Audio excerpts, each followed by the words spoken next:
warahmatullahi wabarakatuh. Perkenalkan, nama saya Tika Alvina Sasikiana. Saya dari SMP Negeri 1 Manil. Saya akan menceritakan tentang legenda bawang merah dan bawang putih. Di sebuah desa tinggallah seorang ibu yang tinggal bersama dua putrinya. Putrinya bernama bawang putih dan bawang merah. Bawang putih adalah anak tiri dari ibu tersebut. Ayahnya meninggal dan bawang putih diasuh oleh ibunya. Bawang putih memiliki sifat yang baik, penyabar, dan penurut. Sementara bawang merah adalah anak kandung dari ibu ini. Dia memiliki sifat yang jahat, sombong, dan pemarah. Di suatu hari, ibu tiri meminta bawang putih untuk pergi ke sungai untuk mencuci baju. Ibu bawang putih berkata, "Cucilah baju itu sekarang ke sungai." Lalu bawang putih berkata, "Baik, Bu." Dia pun segera pergi ke sungai lalu mencuci bajunya, lalu mencuci baju mereka. Setelah itu dia pun mencuci baju dan tidak sengaja baju selendang dari bawang merah hanyut terbawa arus sungai. Bawang putih berkata, "Bagaimana ini? Selendang dari bawang merah hanyut ke sungai, aku harus apa?" Lalu dia pun segera bergegas pergi ke rumah dan mengatakan secara jujur kepada bawang merah dan ibu tirinya. Dia berkata, "Maafkan saya, Bu, bawang merah, karena saya sudah menghanyutkan selendang dari bawang merah." Ibunya pun berkata, "Gimana sih kamu gak pecus?" Lalu bawang merah berkata, "Itu kan selendang kesayanganku, kok bisa sampai hanyut? Cari sekarang sampai ketemu. Kalau nggak ketemu, awas aja. Jangan berharap kamu bisa pulang ke rumah." Bawang putih pun merasa sedih dan berkata, "Baik bawang merah, aku akan mencari selendang itu." Lalu dia pun pergi ke sungai lagi. Dan di perjalanan, dia bertemu seorang nenek-nenek. Nenek itu berkata, "Kamu sedang apa di sini?" Bawang putih berkata, "Saya sedang mencari selendang saya, Nek." Nenek pun berkata, "Saya tadi menemukan selendang di sungai. Bila itu selendangmu, ayo lihat dulu ke rumah saya. Ikutlah bersamaku." Lalu bawang putih pun berkata, "Baik, Nek, aku akan ikut ke rumahmu." Lalu mereka berdua pun bergegas ke rumah si nenek. Dan sesampainya di sana, nenek pun memperlihatkan selendang yang ia temukan. "Inikah selendangmu?" Bawang putih pun melihat selendang itu dan dia pun sangat senang karena itu selendang milik bawang merah. Dia berkata, "Iya, Nek, itu selendangku. Terima kasih, Nek, sudah menemukannya." "Sama-sama, Nak."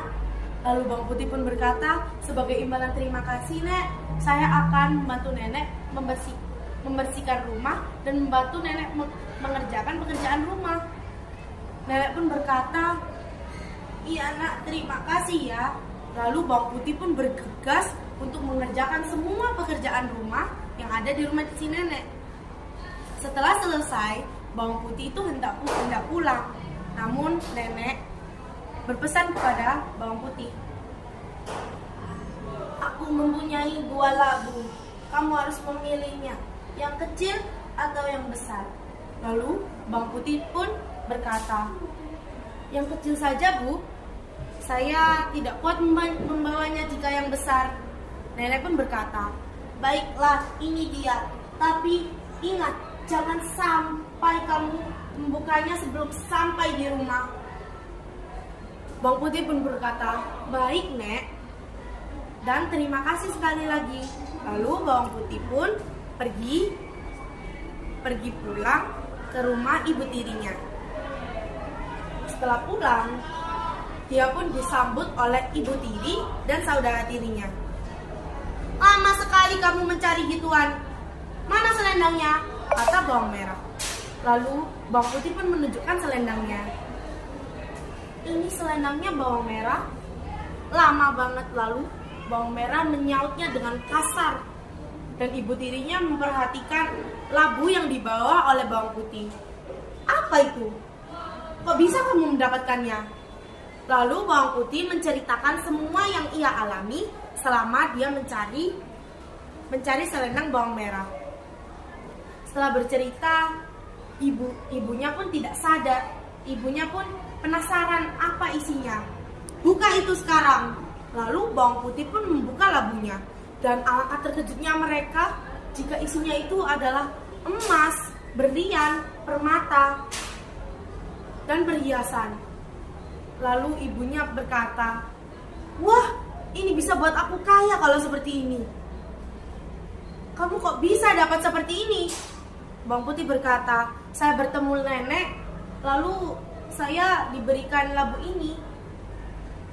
Lalu bawang merah bergumam, "Kalau aku melakukan seperti bawang putih, aku bisa kali ya untuk mendapatkan perhiasan-perhiasan ini."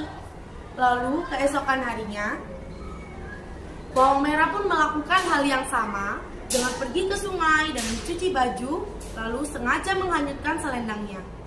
Setelah itu, keesokan harinya lagi, dia pergi ke sungai lagi, dan di tengah perjalanan, dia bertemu nenek. "Sedang apa kamu di sini?" "Saya sedang mencari selendang saya, Nek." Lalu nenek itu berkata, "Saya tadi menemukan selendang. Jika memang itu selendangmu, lihatlah dulu, ayo pergi ke rumahku." Lalu bawang merah pun berkata, "Iya, Nek." Lalu mereka pun bergegas menuju ke rumah si nenek, dan nenek pun mengeluarkan selendangnya. "Apakah ini selendangmu?" "Iya, Nek, itu selendang saya." Lalu bawang putih pun berkata di dalam hati, "Aku harus mengerjakan pekerjaan rumah nenek kalau gini.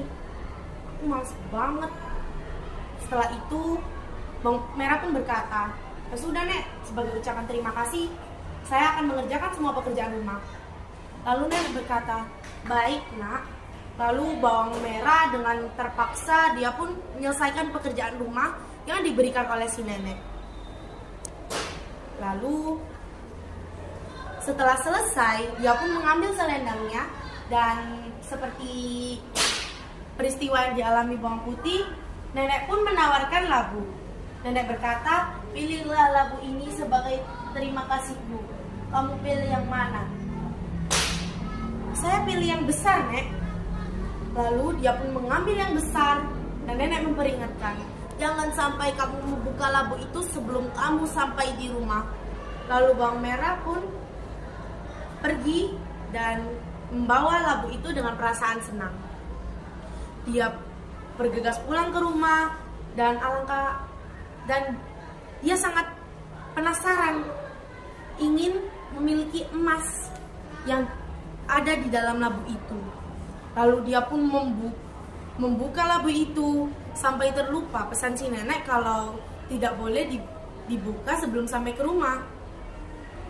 Lalu dia pun membukanya, dan alangkah terkejutnya ia ketika mendapati isinya adalah ular dan binatang-binatang berbisa yang keluar dari labu itu.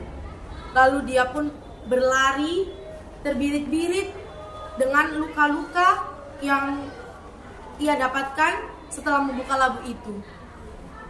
Setelah itu dia sampai ke rumah dan disambut oleh ibunya. Ibunya terkejut melihat keadaannya yang seperti itu. Ibunya pun berkata, "Kok bisa kamu seperti ini? Kamu kenapa?" Lalu dia pun berkata sambil menangis, "Aku tadi melakukan apa yang dilakukan bawang putih. Lalu aku buka di jalan dan hasilnya seperti ini. Panggil bawang putih sekarang." Lalu mereka pun memanggil bawang putih, dan mereka memarahi bawang putih. "Kenapa anakku kok bisa begini? Kamu kok bisa dapat emas? Anakku kok bisa dapat gigitan-gigitan seperti ini?" Bawang putih berkata, "Saya tidak tahu, Bu." Lalu ibunya berkata, "Ya sudah sana, kamu pergi masak makanan, bersihkan rumah." "Baik, Bu." Lalu ibu tiri dan saudara tiri bawang putih bergegas mengobati luka-luka tersebut. Dan kejadian itu, bawang merah dan ibu tirinya menyadari bahwa mereka selama ini sudah jahat kepada bawang putih, dan mereka menyadari kesalahannya. Lalu mereka meminta maaf kepada bawang putih, dan mereka semua hidup bahagia selamanya. Jadi pesan moral yang ada di cerita ini adalah kita tidak boleh serakah dan kita tidak boleh jahat kepada orang lain. Jika kita jahat dan serakah, maka kita sendiri yang akan mendapatkan akibatnya. Sekian dari saya. Maaf apabila ada kekurangan kata. Wassalamualaikum warahmatullahi wabarakatuh.